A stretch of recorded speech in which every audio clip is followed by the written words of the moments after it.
Assalamualaikum. Hai teman-teman, bagaimana kabarnya? Semoga senantiasa dalam keadaan sehat walafiat. Kembali lagi di channel saya, Aufa Islahiyah. Teman-teman, sambil nemenin aku beberes, kita ngobrol-ngobrol sejenak ya. Jadi, aku tuh punya kebiasaan kalau setrika baju sambil dengerin video atau YouTube yang bisa menambah insight gitu ya. Dan tadi tuh aku habis nyetrika, ini aku masukin bajunya ke lemari dulu. Tadi aku dapet video yang berisi tentang kebiasaan-kebiasaan kecil yang mampu merubah hidup. Nah, ada beberapa kebiasaan yang itu sebetulnya udah aku jalanin gitu ya. Mudah-mudahan ini juga bermanfaat buat teman-teman. Silahkan dicoba jika memang merasa cocok atau penasaran gitu ya. Kebiasaan yang pertama yaitu bangun pagi. Kenapa?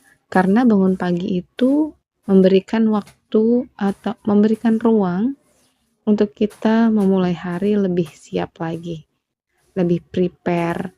Kemudian di waktu pagi, apalagi kalau kita bisa bangun lebih awal dari orang lain, itu kita benar-benar bisa meditasi dulu gitu ya, me time dulu gitu.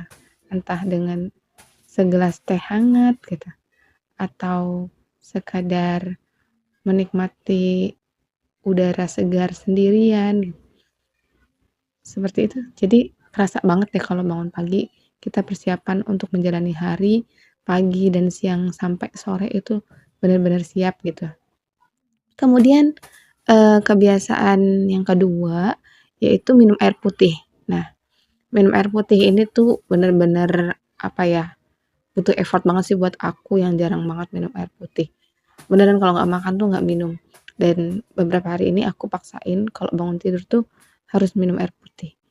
Ternyata dengan minum air putih itu bisa buang racun dari tubuh kita. Jadi tubuh kita akan lebih fit tentunya ya teman-teman. Kemudian kebiasaan kecil lainnya yaitu mandi pagi. Tapi dengan air dingin ya teman-teman. Karena mandi dengan air dingin di pagi hari itu selain bagus untuk kesehatan, ternyata juga mampu melatih mental kita biar lebih kuat. Terus aku juga pernah dengar dari tetangga aku yang punya balita gitu ya.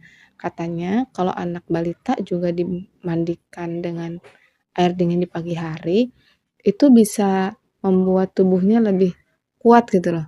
Lebih kenceng ya otot-ototnya gitu ya. Ototnya apa ya? Tenaganya gitu, lebih aktif gitu ya. Mungkin buat ibu-ibu yang lainnya yang punya pengalaman yang sama atau terkait dengan mandi dengan air dingin untuk balita yang lebih berpengalaman boleh komen di bawah ya, karena aku belum berpengalaman dalam hal ini gitu, hanya dengar dari tetangga aja. Kebiasaan yang keempat yaitu jalan kaki.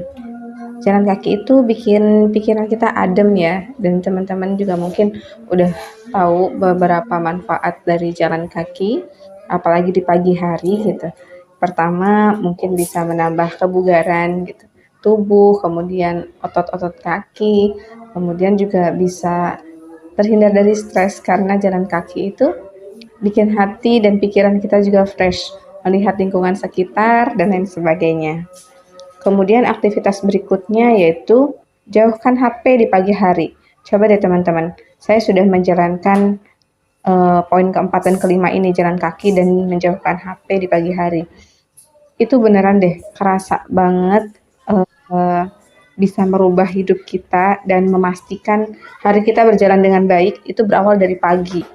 Dengan menjauhkan HP di pagi hari, kita tuh tetap fokus. Jadi hal-hal apa saja yang akan kita selesaikan di pagi hari itu sebelum kita berangkat kerja bagi teman-teman yang kerja. Dan bagi yang tidak bekerja juga tentu harus ada planning-planning kerjaan apa saja yang harus diselesaikan di rumah di waktu pagi. Dengan kita menjauhkan handphone, itu kita bisa lebih fokus dengan apa yang harusnya kita kerjakan. Karena ketika kita sudah mendekat dengan handphone, itu akan bikin lalai dan terbengkalai pekerjaan-pekerjaan yang urgent yang lainnya. Kemudian kebiasaan berikutnya yaitu senyum, senyum sambil bercermin. Cobain deh teman-teman. Aneh sih ya, mungkin bagi yang belum terbiasa. Tapi kalau dicoba, itu ternyata bisa memberikan energi positif tersendiri buat diri kita. Bikin otak kita lebih bahagia. Dan apalagi kalau di situ teman-teman sambil afirmasikan diri, sambil tersenyum pada diri sendiri di cermin, kemudian memberikan nilai-nilai positif untuk kita dan memberikan afirmasi positif juga.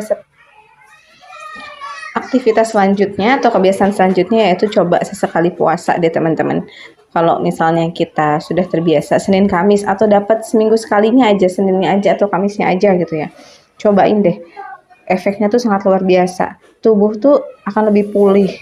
Kemudian pikiran juga lebih tenang dan mampu kontrol banyak hal. Cobain deh teman-teman kalau nggak percaya.